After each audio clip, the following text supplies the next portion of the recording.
Hi guys, welcome back to this channel.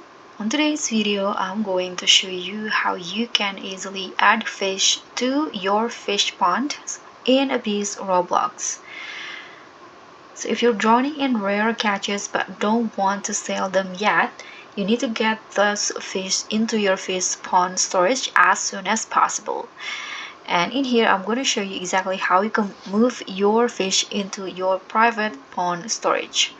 First, you need to teleport to the fish pond, and then in here you can just find the fish pond with your name on it. Okay, this is my fish pond in here.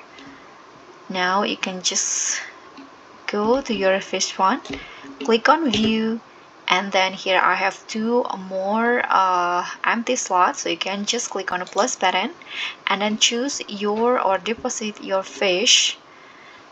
Let's say I'm going to just go with this one right here, and after that you can just click on confirm, and that's it. So that's all. Thank you so much for watching. Don't forget to like, comment, and subscribe, and also click on the thanks. Bye.